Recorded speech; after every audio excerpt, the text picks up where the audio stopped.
आप कमाते हो ओवरऑल पे कि आपने कितने बकरे, जितने ज़्यादा बकरे होंगे आपकी कॉस्ट कम आएगी। ये मैं आपको बिजनेस से बता रहा हूँ। शहर का जो माहौल है उसके हिसाब से आपको सख्त चीज़ पालनी चाहिए, सख्त जान जो होती है। 2 किलो दूध भी दे रही है तो वो इसलिए इसके रेट थोड़े ज़्यादा हैं, फिर फ़वाइद भी ज़्यादा हैं बकरी के दूध के। शाम में आप दाना दें, फिर रात में वापस घास दे दें। अगर गर्मी है तो वो 1 20, 1 10, 1 25, 1 30, 1 10 में भी चले जाएगा। वो डिपेंड करता है आप किस तरह भेज रहे हैं। आपको इनकी बाल उतरवाने चाहिए, और अगर आपको तैयार करना है तो सींग पॉलिश होती है, खुर कटते हैं बिल्कुल। आज जिस कारोबार पे हम बात करने जा रहे हैं, आप हमारी हाइलाइट्स देखकर समझ गए होंगे। बकरे पालना और इसे बेचना बहुत ही कदीम और मुनाफा बख्श कारोबार है, जो ज़्यादातर पहले देही इलाकों में होता था। देही इलाकों में इस कारोबार के ज़्यादा होने की वजह यह है क्योंकि ये कम सरमायाकारी से शुरू होता है और ज़्यादा मुनाफा बख्श कारोबार है। बकरे का गोश्त मार्केट में सबसे महंगा मिलता है और बकरी का दूध मार्केट में बहुत नायाब होता है। कुछ अरसे कबल से कराची शहर में भी ये कारोबार होता हुआ देखा गया है, लेकिन कराची शहर में जो सबसे बड़ा मसला आता है वो आता है जगह का। आजकल शहरों में घरों की छतों पर बकरे पालने का कारोबार किया जा रहा है। शहरों में घरों की छतों पे बकरे और बकरियां पालना एक अच्छा ऑप्शन है, अगर वहां पर मुनासिब इंतज़ाम हो तो। आज के प्रोग्राम में हम आपको दिखाएंगे कि घरों की छतों पर गोट फार्मिंग कैसे की जाती है, इसमें किस किस चीज़ की ज़रूरत होती है, वो कौन से बकरे हैं जो घरों की छतों पर पाले जा सकते हैं और वो कौन से बकरे हैं जिन्हें आप नहीं पाल सकते। हमने सबसे पहले घर में बने एक गोट फार्म को ढूंढा और फिर उनसे बात की। आइए इनसे चल के पूछते हैं कि उन्होंने अपने सफ़र का आगाज़ कैसे किया और इसके पीछे क्या वजह थी। यार ख्याल गोट फार्मिंग का कहते हैं शौक़, बस वो शौक़ था तो एक बकरी से स्टार्ट करा। अच्छा पहले जहाँ, अब तो हम रूफ टॉप पे आ गए, लेकिन पहले जहाँ हम रहते थे तो वो नीचे का घर था।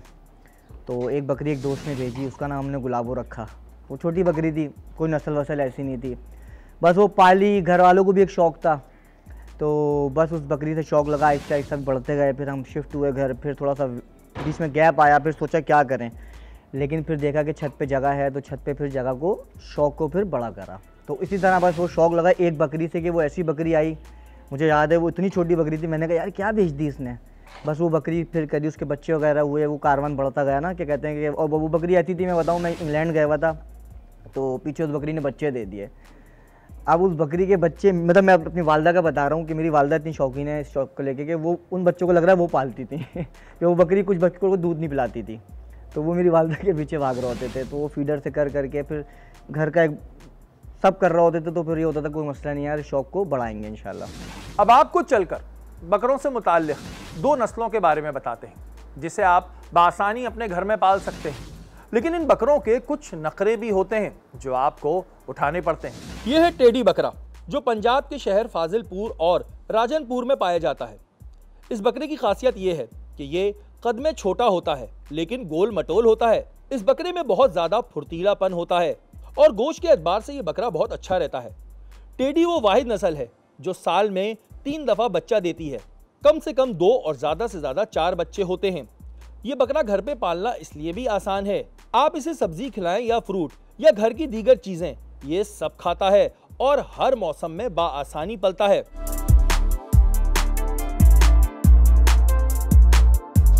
यह है गुलाबी पासा नस्ल, जो अंदरूनी सिंध के शहर दौड़ में सबसे ज्यादा पाई जाती है, या आप ये भी कह सकते हैं कि वहां से ये बकरा आपको बाआसानी मिलेगा।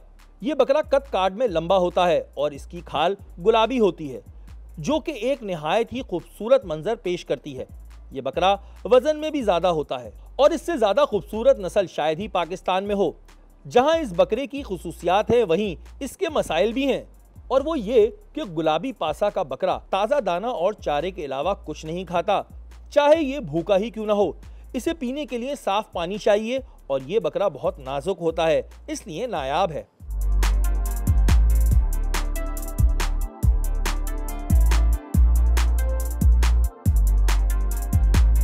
अब आपको बताते हैं कि बकरे पालने के लिए बकरे आपको कहां से मिलेंगे, इन बकरों की कितनी उम्र होनी चाहिए और क्या ये बकरे आपको कराची से ही मिलेंगे। यार आई थिंक ये सवाल ऐसा है कि इस पर आपका पर्पस होना चाहिए कि आपका पर्पस क्या है। आप बकरे को मीट पर्पस के लिए पाल रहे हो, शौक़ के लिए पाल रहे हो, या आगे कुर्बानी के लिए पाल रहे हो कि भाई अगले साल की कुर्बानी के लिए मैंने पाल के बकरे बेचने, तो आई थिंक एक शौक वाली जो चीज़ है, शौक वाली तो फिर आप एक नस्ल की चीज़ रखते हो, उसमें आप कोशिश ये रखते हो कि आप ज़्यादा छोटी उम्र के बच्चे नहीं लेते। आप तकरीबन ऐसी बकरी लेते हो कि वो आपके पास ब्रीड करे, आपके पास ब्रीडर अच्छा होना चाहिए उस नस्ल का, कि आपने उसको फिर अपना शौक़ भी करना है। और अच्छी चीज़ देखें मार्केट में रुकती नहीं है, काफ़ी शौकीन है, इवन कराची में, पूरे पाकिस्तान में। अब जो ये बकरी मेरे हाथ में है, ये टेडी नस्ल की है, तो ये हमने शौक़ की बकरी, हमारे घर की ब्रीड है माशाल्लाह। तो ये आप देख सकते हैं। तो इस अब ये एज ऐसी है कि अभी मेरे पास ग्रोथ हो रही है, ये मेरे पास ही होम ब्रीड हुई है। तो अब इसकी माँ मैंने ली थी, उसने फिर बच्चे दिए 4-5 बकरियाँ, तो कारण बढ़ता गया। अब आप मीट पर्पज़ के लिए पालना चाह रहे हो, जिसमें आप गोश्त को, बकरे को बेचना चाहते हो, क्या करते हो, वो मेरा ख्याल है आप ऐसे बकरे लोग तकरीबन 6-7 महीने के बकरे हों, 7-8 महीने के, कि वो तकरीबन साल में 2 दांत निकाल दें, तो वो आपने मीट पर्पज़ के लिए बेच लिए। वही आप कुर्बानी पे आ जाओ। अब कुर्बानी पे डिपेंड करता है कि आप बहुत शुरू से पालोगे कुर्बानी का, वो आपको बहुत महंगा पड़ेगा। आप तकरीबन 4-5 महीने पहले बकरा ले लो, जिसका बकरा ऐसा हो कि तकरीबन 8-9 महीने का हो, जो आपका कुर्बानी के टाइम वो तकरीबन दांत निकाल दे। तो ये कुछ चीज़ें हैं कि वो आप इस तरह ईज़िली कर सकते हो।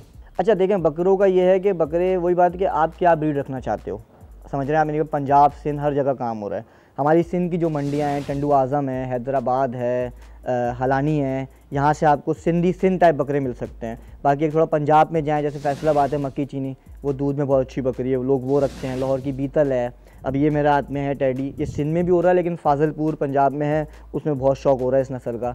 तो वो आप पे डिपेंड है कि आप क्या नस्ल रखना चाहते हो। बाकी हमारे सिंध में जो नॉर्मल मीट पर्पज़ का होता है माल, वो आपको पूरे सिंध से मिल जाएगा, जिसमें बिसरे हो, टापरे होते हैं वगैरह, क्योंकि टापरों का आजकल पाकिस्तान में, खासतौर पर कराची में बहुत शौक़ चल रहा है। अब आते हैं इंतहाई अहम मौजू की जानिब कि घरों में कौन से बकरों को पाला जा सकता है और कौन से बकरों को नहीं पाला जा सकता, क्योंकि हर बकरे को घर में नहीं पाल सकते। देखें, नस्लें तो बहुत सारी हैं। गुलाबी है, पंजाब की मक्खी चीना है, सिंध की कामोरी है, फिर आपके टेडे आ जाते हैं, और फिर बिस्सर है, फिर टापरे हैं। तो मैं रिकमेंड ये करूँगा कि शहर का जो माहौल है उसके हिसाब से आपको सख्त चीज़ पालनी चाहिए, सख्त जान जो होती है। तो सख्त जान मेरी नज़र में टेडे हैं, जिसको आप टापरे कह लें, या फाजिलपुर के आधे छोटे कान वाले, छोटी हाइट वाले। उनका मेन पर्पस एक तो मिल्किंग का होता है, और दूसरा आपको मीट वो ज़्यादा देते हैं as compare to other breeds. तो आप टेडे बिल्कुल छत पे पालें, वो हर मौसम को झेलेंगे, चाहे बारिश हो, चाहे गर्मी हो, चाहे सर्दी हो। वो सख्त जान होते हैं और उनके खाने में नखरे भी कम होते हैं, तो हर फीड आप आराम से उसको खिला सकते हैं, शौक़ करने वाले शहर के लोग। ये तो आपने देख लिया कि अगर आप अपने घर में गोट फार्मिंग करना चाहते हैं तो आप कौन सी नस्ल के बकरे पाल सकते हैं। अब आते हैं गोट फार्मिंग की एक और चीज़ की जानिब जो इंतहाई अहम है, और वो है बकरों का खाना पीना। अमूमन ईद उल अज़हा के लिए जब हम जानवर लाते हैं तो उसे हर वक्त खाना पीना खिलाते हैं, लेकिन गोट फार्मिंग में ऐसा नहीं होता। इनकी क्या टाइमिंग्स होती हैं और इन्हें क्या खिलाया जाता है, आइए आपको दिखाते हैं। देखें, अगर आपको बकरा ईद के लिए पालने के लिए बकरों को खिलाना है तो उनकी डाइट पे अच्छा फोकस रखना पड़ेगा। अब बच्चे होते हैं तो उनको मक्खन और दूध दिया जाता है। बड़े जो होते हैं उनको आप 2 टाइम घास दें, 1 टाइम दाना दें। दाने में गंदुम, चौकर और छिलका लाजमी है, जिसमें प्रोटीन भी हो, फाइबर भी हो, और उनकी सारी डाइट कंट्रोल है। पानी आपने 24 घंटे इनको साफ़ पानी रखना है। चाहे आप सीमेंटेड टंकी बना दें, या एक टब ले लें, या बाल्टी ले लें, जो आपके पास फिजिबिलिटी हो। स्पेसिफिक किसी चीज़ को नहीं रखना, उनकी हमें सहूलत देखनी है। तो सहूलत के हिसाब से आप पानी गुड़ का देंगे गर्मी के अंदर, क्योंकि गुड़ की तासीर ठंडी होती है, तो वो गुड़ का पानी हाजिम भी होगा, शौक से भी पिएंगे, डिहाइड्रेट नहीं होगा जानवर। और दूसरी चीज़, अगर सर्दियाँ हैं तो सर्दियों में आप हल्का सा अजवाइन मिला के देंगे, क्योंकि सर्दी में बॉडी गर्म रहेंगे, तो वो उसके लिए वो फ़ायदेमंद होगा। दोपहर की जानिब आ जाएँ तो दोपहर में मैं नहीं समझता इतना दाना देना चाहिए आपको। शाम में आप दाना दें, फिर रात में वापस घास दे दें अगर गर्मी है। और अगर सर्दी है तो तीनों टाइम भरपूर आप दाना भी दे सकते हैं, क्योंकि सर्दी में हमें भूख ज़्यादा लगती है। अगर हम इंसानी फितरत भी देखें तो गर्मी में प्यास ज़्यादा है, डाइट कम है, और सर्दी में डाइट ज़्यादा है, लिक्विड इनटेक कम है। तो इस हिसाब से इनका निज़ाम है। इंसान जब बीमार होता है तो पता चल जाता है, लेकिन जब बकरे और बकरियां बीमार होते हैं तो उसका कैसे पता चलता है, और बकरे और बकरियों की सेहत को किस तरह मॉनिटर किया जाता है, आइए आपको दिखाते हैं। कान अगर इनके ठंडे हैं तो इट्स मीन इनको बुखार हो रहा है, ये बुखार की अलामत में। और पेट ख़राब हो गया, वो गैस हो जाए, वो आप देखें इस तरह देखते हैं बकरा नहीं खा रहा, बकरा सुस्त हो गया, जैसे इंसान है लेज़ी हो जाता है, तो वो आप इजीली पकड़ सकते हो। बुखार का तो मैंने आपको बताया, आप उसके कान पकड़ते हो, कान ठंडे हैं इट्स मीन बुखार है। नज़ला हो रहा है, नॉर्मल नज़ला है, तो वो फिर नज़ले में तो आप नॉर्मल दवाइयाँ दे दे, तो जो हम लोग यूज़ करते हैं नॉर्मल। तो इसी तरह आप पकड़ ले, तो पेट में खाना छोड़ा हुआ है, गैस हो रही है, पेट ज़्यादा फूल गया, वो गैस के उसमें आ जाता है। तो इस तरह 4-5 ये नॉर्मल बीमारियाँ जो होती हैं बकरों को, पूरा साल जो पाल रहे होते हैं उनको ये चीज़ें आती हैं पेश। आप कोई भी शौक करते हो तो आप मेरा ख्याल है 2-3 घंटे अपने जानवर को दिन में तो दे रहे हो, जाते होगे, तो आपने हर बकरे को कान पकड़ के देखना है, उसको चेक करना है, उसके खुर देखने हैं कि खुर में कोई ज़ख़म तो नहीं हो गया, क्योंकि ज़ख़म होता है वो फिर कीड़े बन जाते हैं, वो हम बहुत लेट पकड़ते हैं, तो वो चीज़ें फिर हम बाद में टाइम निकल जाता है वो फिर बढ़ जाती हैं। तो ये छोटी मोटी चीज़ें कि आपने हर बकरे को इंडिविजुअल मॉनिटर करना है। कैटल हो या गोट फार्मिंग, जानवरों के लिए इंतहाई ज़रूरी होती है वैक्सीन।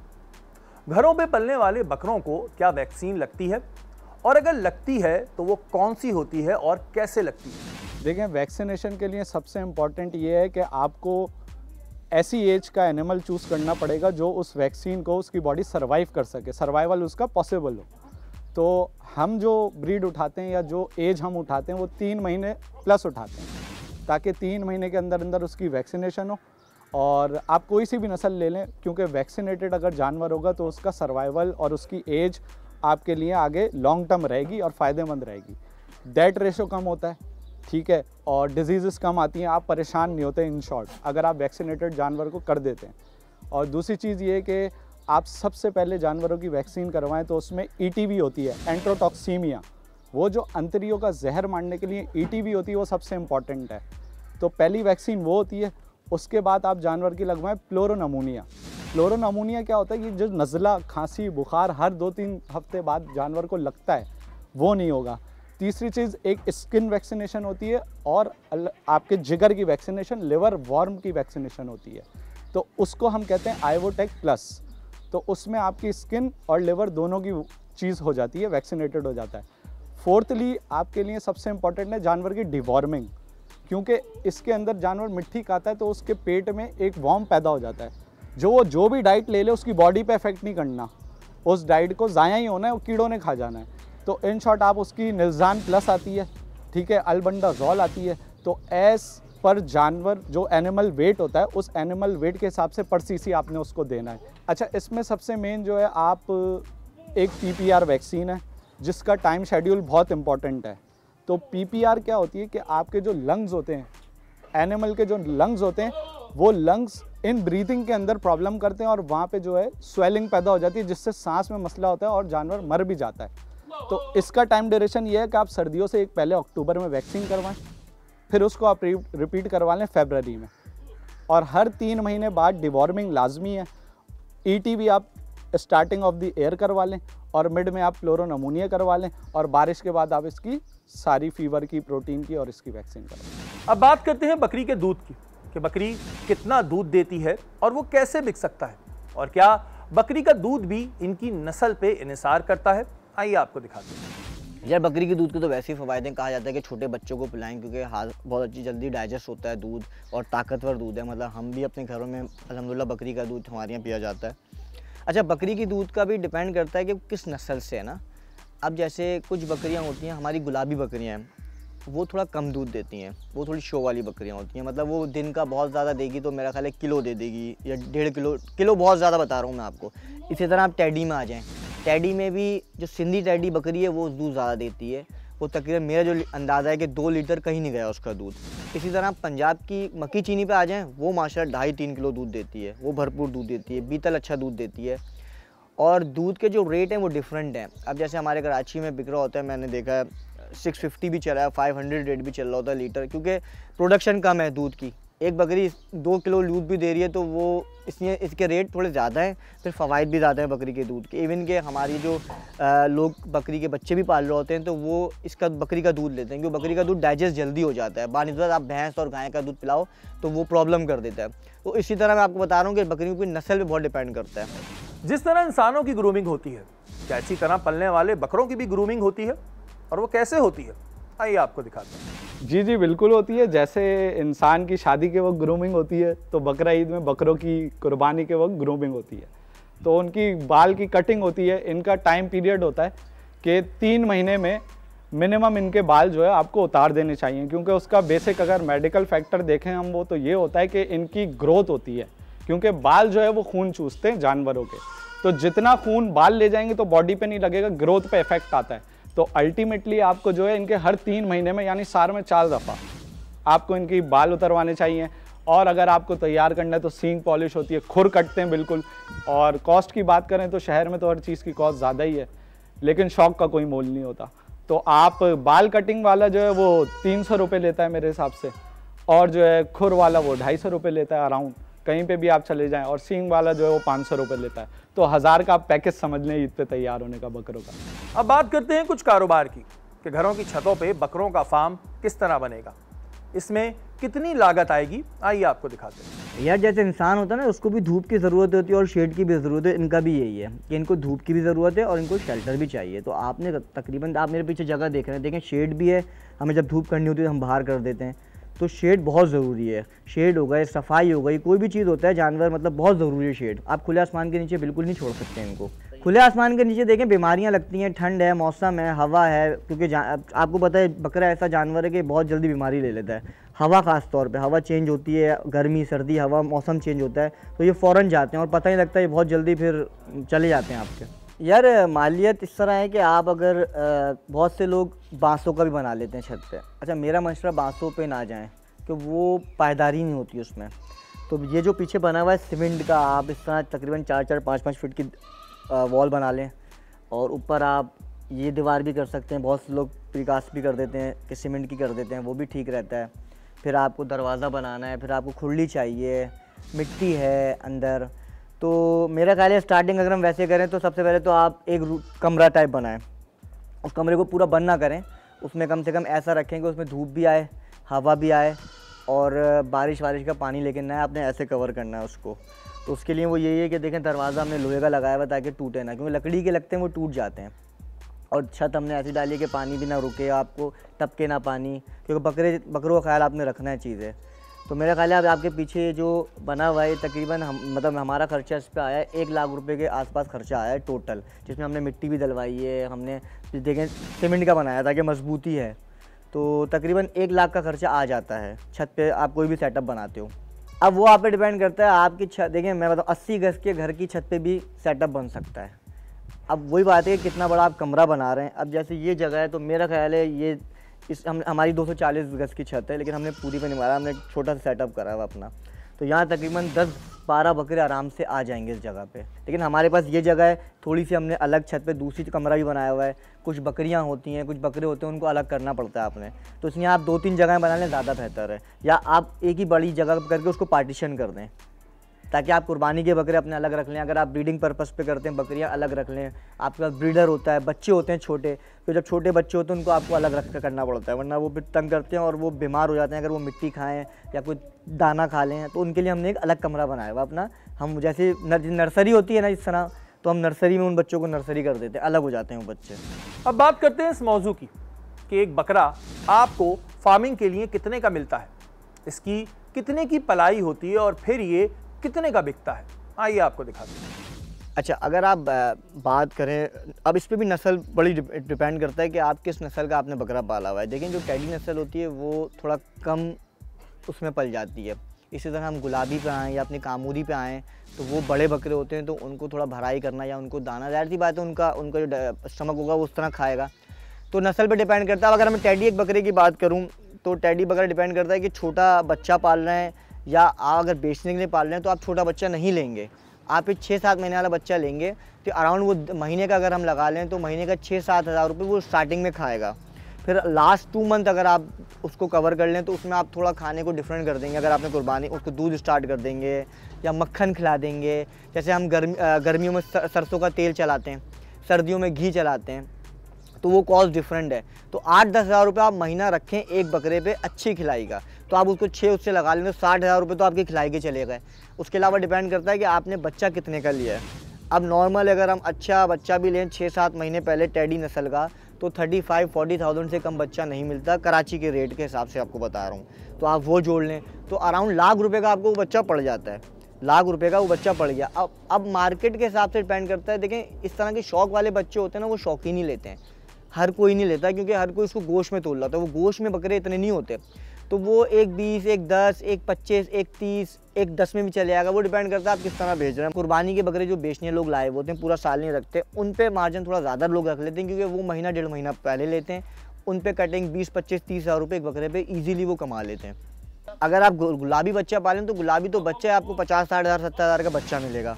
फिर तकरीबन नॉर्मल डेज में तकरीबन 8-9 हज़ार रुपये नॉर्मल डेज में खा रहा होगा।